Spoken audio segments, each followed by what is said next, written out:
Jack Della Maddalena versus Islam Makhachev is one of the most fascinating matchups that we've seen in a long time, and honestly, I think it's even better than the rumored Topuria versus Islam fight. This time, Islam is taking on a bigger man, a natural welterweight instead of a former featherweight. Jack stands at 5'11", while Islam is just slightly shorter than 5'10". Not a huge difference on paper, but Jack's the natural, thicker, stronger athlete at 170 pounds. Islam's a big lightweight himself, so moving up shouldn't be a problem, but stylistically, this fight is incredibly intriguing. Jack brings elite boxing, sharp striking, solid takedown defense, and an uncanny ability to scramble back to his feet. It's a high-level matchup in every sense: skill, size, and style. And if Jack can stuff takedowns against someone like Belal Muhammad, who actually trains with Islam, then that raises a real question. If he can handle Belal, can he handle the guy who handles Belal in the gym? Now, let's talk about the numbers. Islam Makhachev opens as roughly a -200 favorite, while Jack Della Maddalena sits as a +170 underdog. Despite being the naturally bigger man, Jack's the welterweight champion, defending his belt, while Islam is moving up from lightweight. That says a lot about the respect people have for Islam's skill set. In terms of size, they're surprisingly close. Islam weighed around 178 pounds on fight night against Renato Moicano. Jack came in at 189 against Randy Brown. So on fight night, Islam will probably step in somewhere around the low to mid 180s, meaning they'll be nearly identical in weight inside the octagon. Physically, both are around 5'10" to 5'11 inches, with similar reach.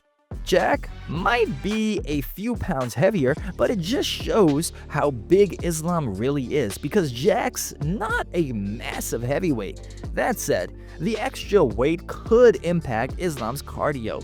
Jack's already proven that he can go 5 rounds. He went to war with Belal Muhammad, pressing forward until the final bell. Islam's never done that at welterweight, and carrying extra muscle could be the one variable in this entire fight. Now, let's dive into the technique side of things, because this matchup is as technical as it gets. Jack's boxing is high level, angles and openings. When he mirrors his opponent's stance, he works behind the jab and strings together combinations beautifully.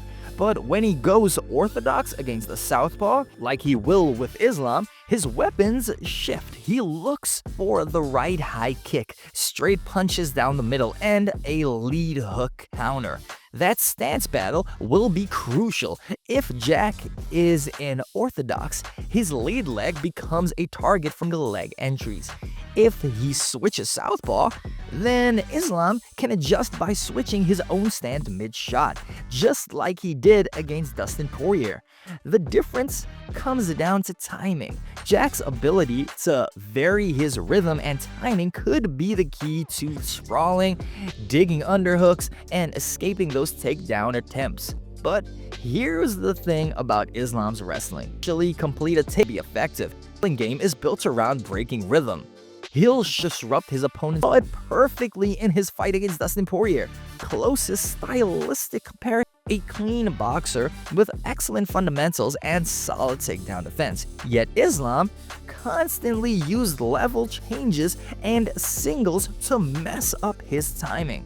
Even when Poirier defended, Islam would push him back to the fence, take clinch control, and reset the momentum. That's what makes him so dangerous. Even a failed takedown is a win for Islam if it changes position or pace. So Jack can't just think, well, I stuffed the takedown, I'm fine, because Islam uses those moments to trap opponents, pressure them against the cage, and chain his attacks together. That said, Jack's pretty underrated grappling could make this an interesting bout.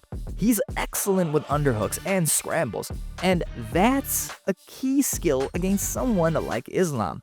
Islam often gives up underhooks when he hunts for the Muay Thai clinch. And we've seen both Volkanovski and Poirier use that to reverse him against the fence.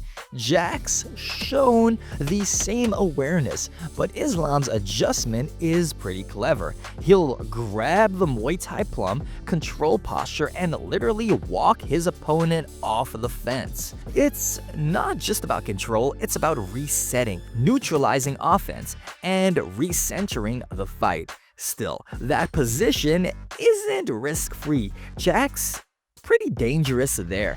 He rips heavy body shots and throws elbows over the top. If Islam hangs onto that clinch too long, he could get punished for it. Another interesting detail from Jack's fight with Belal, after throwing his jab, he often ducks low, partly to avoid any counters and partly to reset his own position.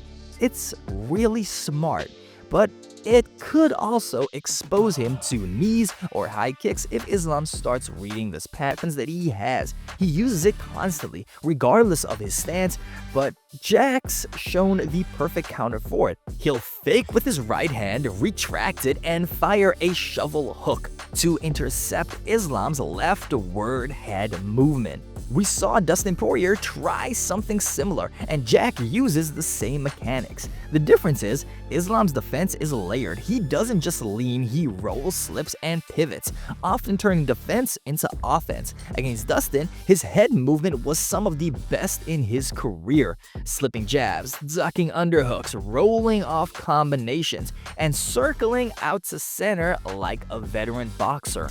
So landing clean on Islam won't be easy. Jack's angles and combinations are elite, but Islam's defense IQ is elite too. This isn't a guy who just leans back. He reads patterns, flows with punches, and makes you miss and pay for it. That's why JDM's ability to angle off mid-combination could be massive here. It's not just about landing, it's also about avoiding takedowns. Islam's chain wrestling relies heavily on linear pressure, and if Jack can pivot out as Islam shoots in, then he can completely neutralize those entries. And like Teddy Atlas says, a guy wins a world title, he becomes 30% better. We've seen that with Jack. Even Belal Muhammad, though he didn't win, looked sharper than ever in that fight, proving how much that matchup elevated both men. But Islam is another level. He's Belal's training partner, the guy who ragdolls him in the room. And now Jack has to face that man in his prime and with something to prove at a new weight. The skills, the size, the strategy, everything about this fight screams high-level chess, and I can't wait to see how it all plays out. And guys, if you enjoyed this breakdown, make sure to drop a like, subscribe, and let me know in the comments, what do you think about this fight? Who do you think wins? The pound-for-pound king moving up, or the slick welterweight boxer defending his throne? Guys, this is the MMA Zone, and I'm Ty, and I will catch you on the next one.